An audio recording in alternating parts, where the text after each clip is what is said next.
I'm Carrie Fell. Welcome to my studio. In my most recent Knitpicks box, I picked up a few skeins of Simply Alpaca, which is an Aran weight alpaca, and it feels wonderful. Just so soft.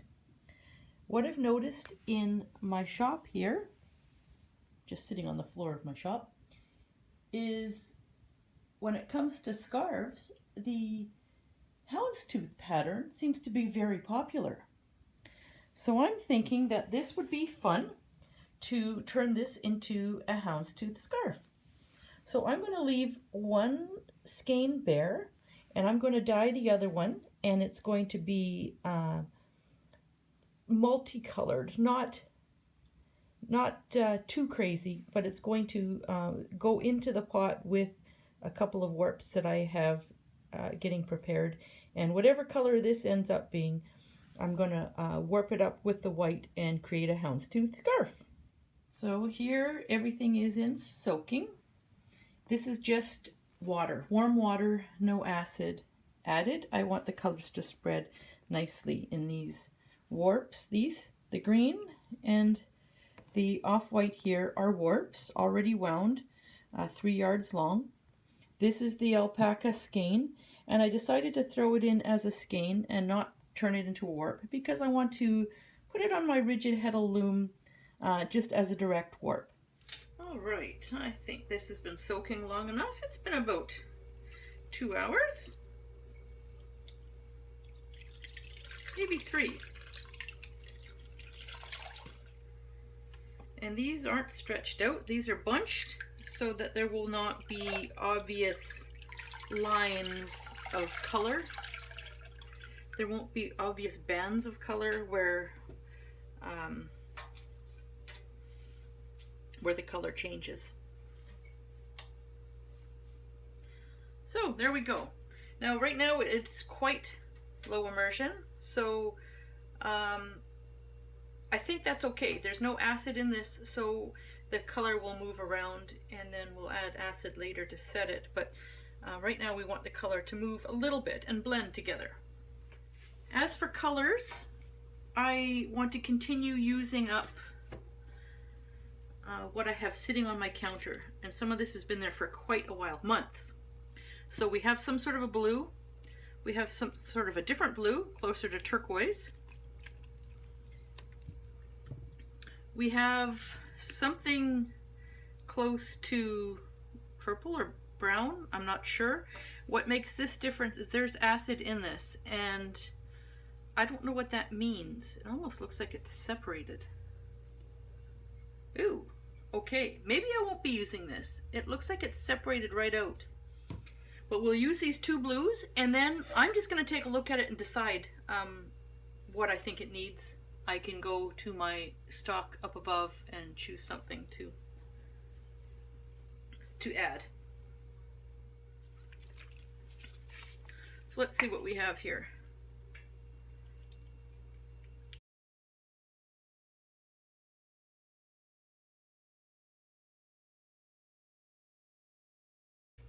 All right, I've got a couple of blues. I'll save these for when we flip to the other side. Do I dare add the dye with acid? Let's take a look and see what it looks like. It doesn't look like it has much color in there at all. Yeah, let's get rid of that. Too old. So now I have a cupboard full of stock. So here's my cupboard of stocks. And although I don't know how old each individual thing is, I do know the ones that are not canning jars are the oldest. That's what I used at the beginning. So why don't I grab some of that and add it? So I have 1 jar of violet. I know violet is very strong. I'm going to cut it with some water.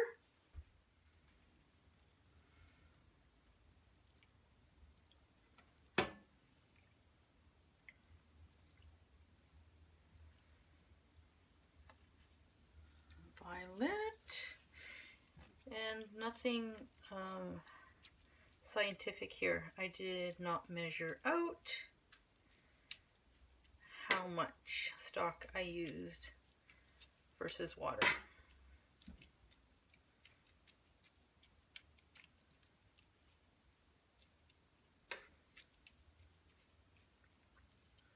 There's the violet, and now we have some chestnut. Now chestnut is one of those interesting ones. It looks purple, and it will change to brown once I add it and add heat.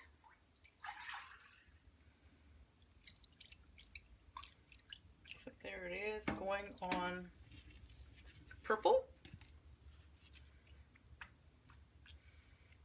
which I found kind of alarming at first. But I know now that that's its nature. Oh, look how some of the green stays. I like that. Now, what are we going to add to this? I think it needs a pop of something that is not a blue or a purple. Let me look what I have up here. I really like this gold. This gold has a greenish tinge to it. Let's do that.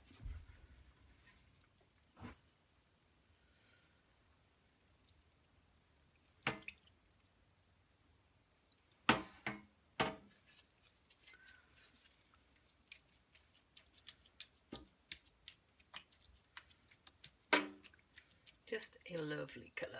I like that. What else are we going to add?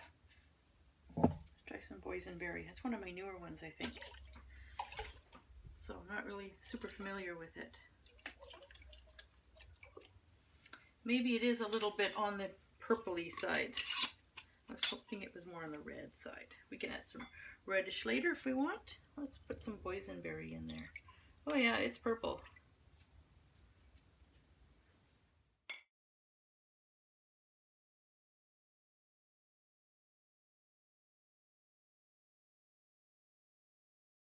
I'll start a little bit of heat. So when I pick it up, it is going to drain a lot of color.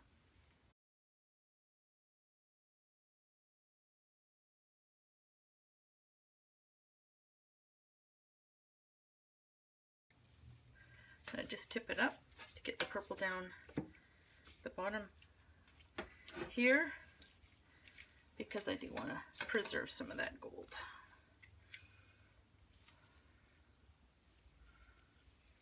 And it looks like the color has penetrated right through. I don't think we have to worry about that. And we almost don't need to add too much. This is where the blues were. I do want to finish these bottles up. There were some dark blues up here.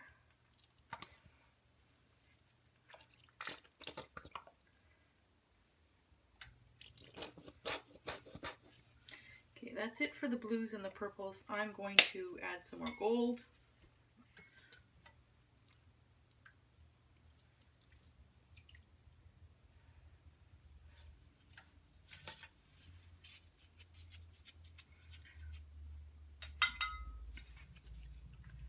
Gold is sitting here.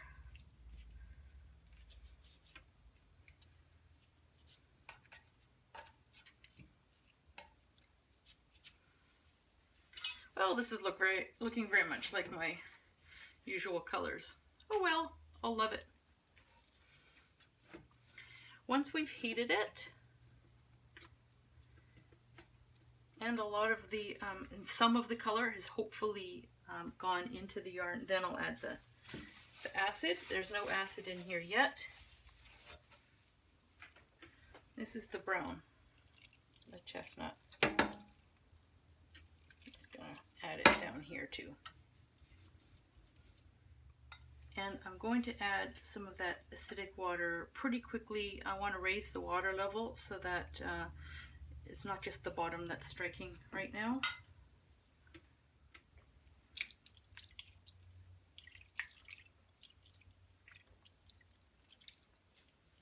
As you can see, we add that acid, we see how it's pushed the dye out of the yarn. And that's always interesting to me how that works.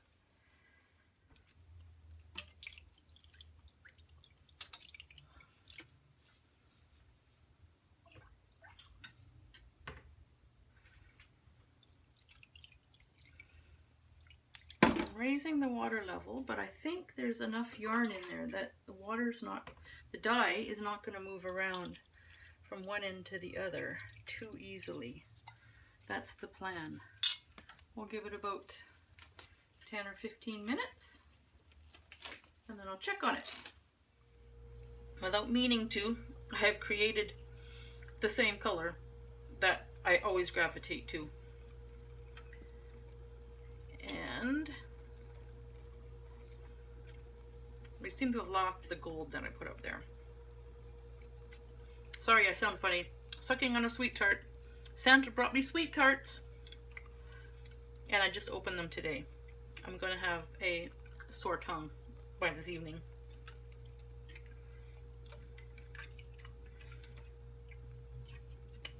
Anyway, I'm moving things around so that we get the color down into all parts. And I don't know if we're gonna have any gold remaining at the end or not, but at this point I'm going to add even more water, acidic water, and this is from a previous dye project, so it's got a little bit of color in it, and that is just from the dyes. That isn't the water being old or anything. There was some reddish browns in the dye, and for some reason it didn't all absorb into the yarn, which I have found to not be a usual situation with acid dyes. So little of it in the water, it shouldn't affect this at all. So lots of acid in that, and now that acid is here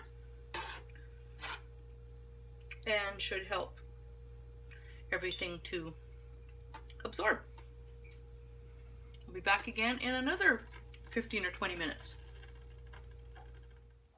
So it's been, at least 20 minutes, maybe half an hour, and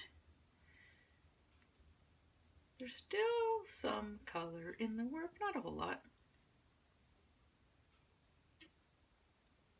I'm not going to move it around a bit yet. Oh, look at that, there's green down here. This is where the brown was. I'm just going to go like this to sort of expose different parts on the inside to the dye, but I'm not going to flip it quite yet. It may not even need flipping. The water level's nice and high. Now I'll just let the heat have at it again for another half an hour or so. I'm only going to keep it going for another 5 or 10 minutes, and then I'm going to shut it off and let it cool down in the pot and hope that this color that we see in the water here will fully absorb. So 5 or 10. So it's a few hours later, evening now, and everything's cool, and I needn't have worried. The water is clear. Yay! So it just needed to sit and cool down in the dye bath, and it all absorbed. So I'm gonna take it out now and rinse it. And then this is the skein of alpaca. Oh, it's even beautifully soft when it's sopping wet.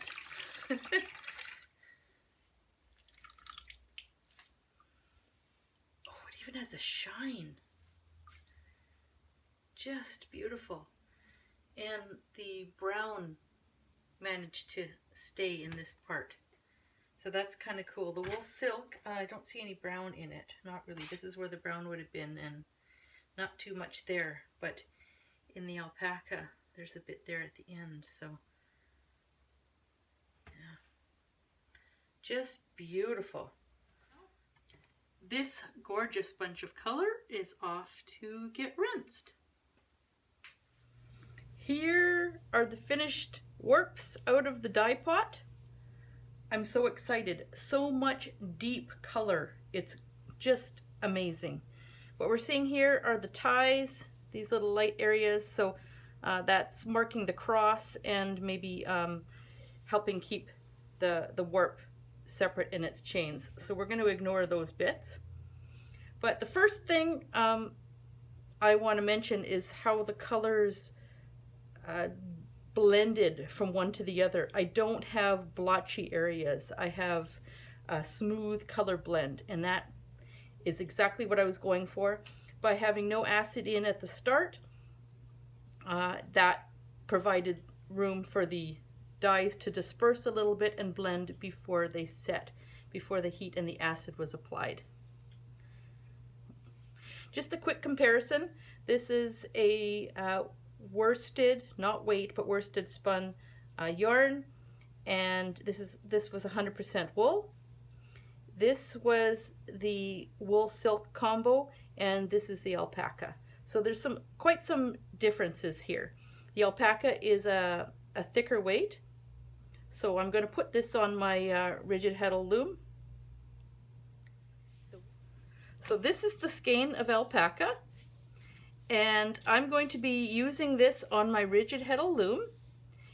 I'm going to turn this into a houndstooth scarf, and so this is going to be in both the warp and the weft, along with some white. The alpaca is incredibly soft. This just feels wonderful. It's very lightweight, very lofty.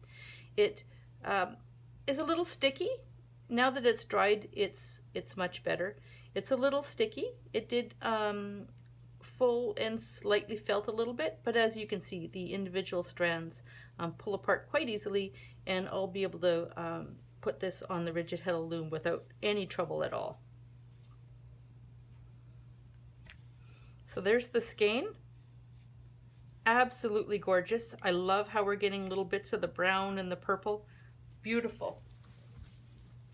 And so that's going to be combined with this skein of white and give me a beautiful, soft alpaca scarf.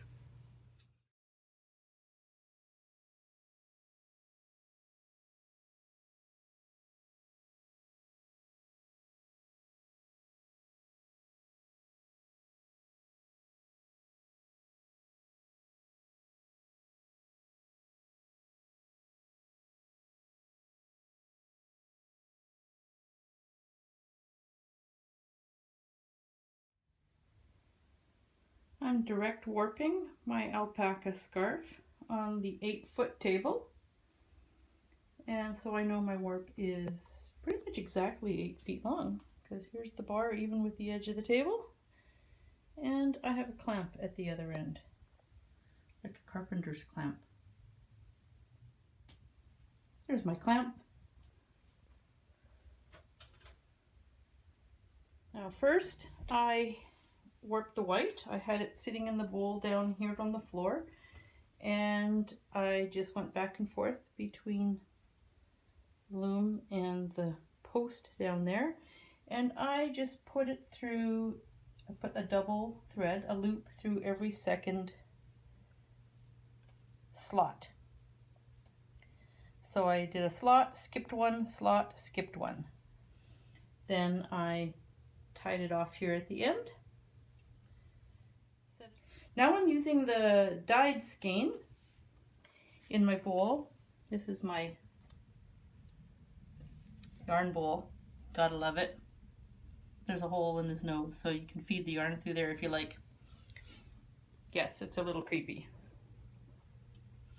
So anyway, I tied on here, and now I'm filling in those slots. So every second slot, I'm now filling in with the dyed warp. Back and forth I go with that until I've worked all the way across.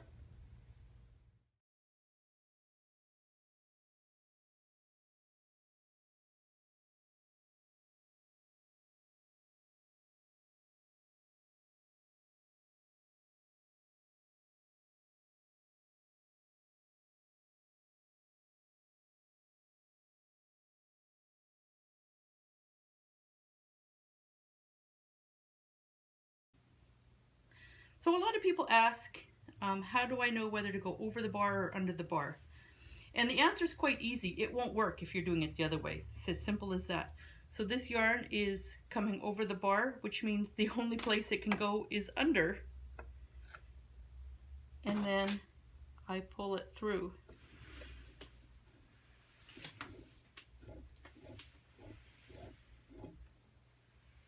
Loop it around the peg.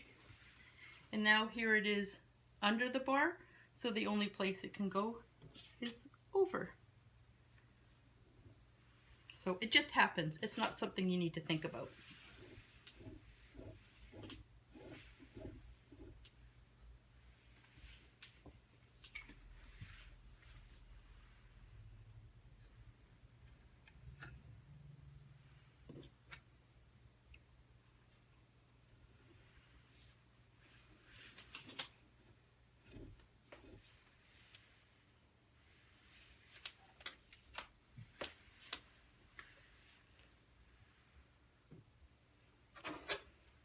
And now every slot is threaded, and I can just tie this on to the bar.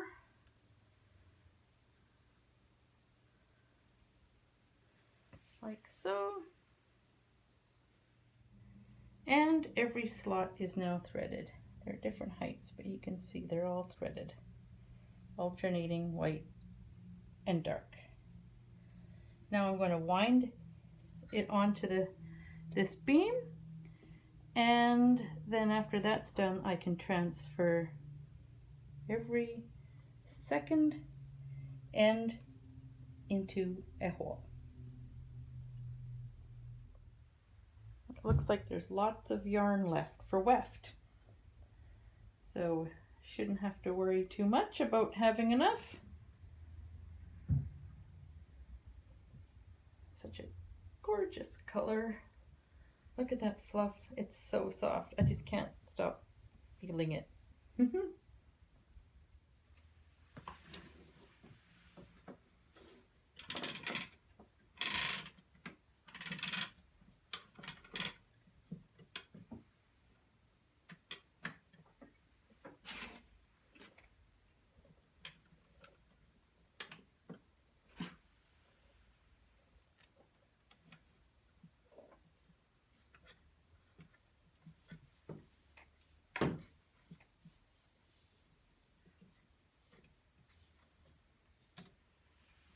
These are vinyl placemats from the dollar store.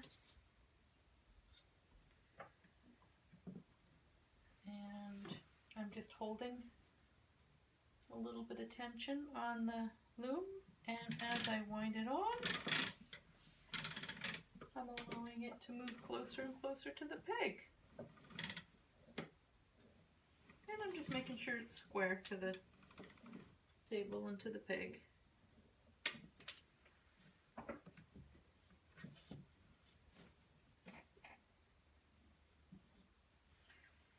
This is where I'm glad I'm using that kind of a clamp, because then I can have a little bit of tension on it. I don't have to worry about it pulling off the table.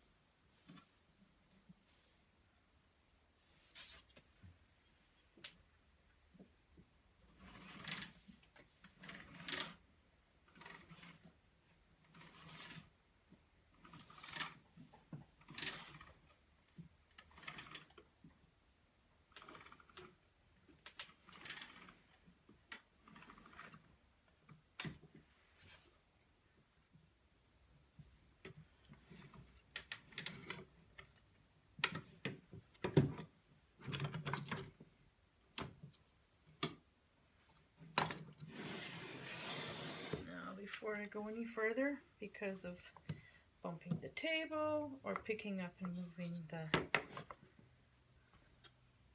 the loom.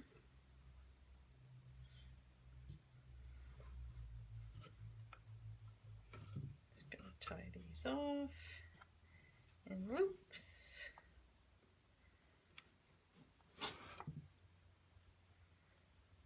That way nothing's going to come out of the heddle if I move it around. So I'm about to hem stitch, but I had a few observations. I actually wove quite a bit more. I wove up to about here and then I just took it all out. And the reason was the way I warped, I have one selvage edge that's white and the other selvage edge is the dark, the colored warp threads. And I had started the white on this side and the dark on this side. And as a result, when I finished my 2 passes, the big loop that loops around the outside of the other threads were the opposite way and the edges looked quite messy. So I found that having the big white loop on the white selvage edge and having the big dark loop on the dark selvage edge makes for neater edges, because yeah, I like to start the shuttles on opposite sides, and rather than sort of catch the yarn in the other color, I just let it sit and then I allow it to make a big scalloped loop here around the outside, and so we get these big bumps, but they're consistent and they make a nice design element. The warp threads are under tension, so they look a lot thinner than the weft threads, even though they're the exact same yarn. So I have to remember that when this comes off tension, they're going to poof out a bit. So I have to account for that in my beat, knowing that these are actually a little fatter than what it looks like on the loom. But I think from a distance, we're already getting a little bit of a houndstooth look. Weaving's going really well. We're seeing a houndstooth pattern.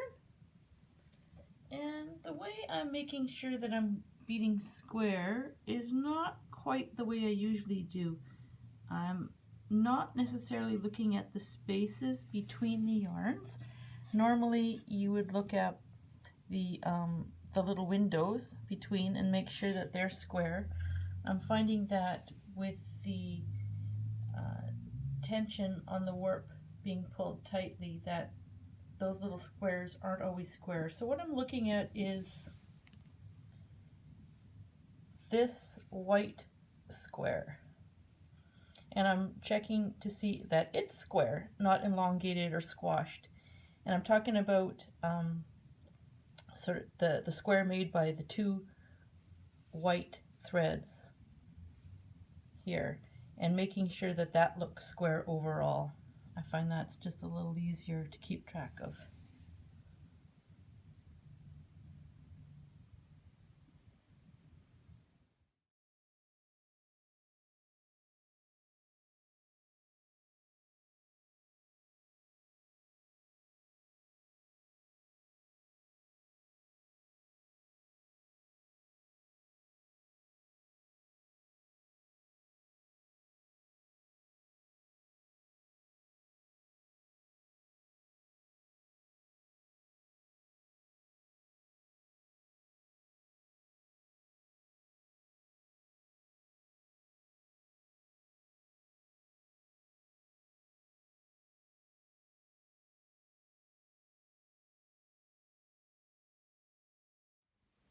And here's the finished scarf.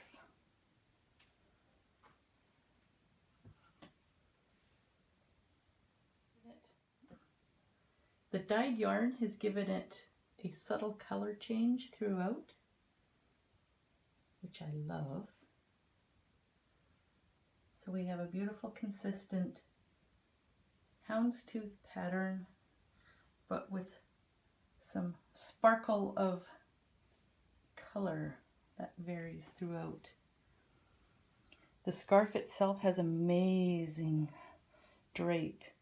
It's thick because it's an Aran weight yarn, but it's light and soft, incredibly soft. And being alpaca fiber, it is going to be incredibly warm as well. So it's a nice warm scarf, very practical but incredibly beautiful to wear as well. I'm really happy with how this scarf turned out, and there will be more of these going on my Rigid Heddle loom very soon. A big thank you to my patrons whose financial support helps me to keep creating these videos. If you're interested in becoming a patron, check the comments below. I have links to my Patreon page there. Thank you for watching.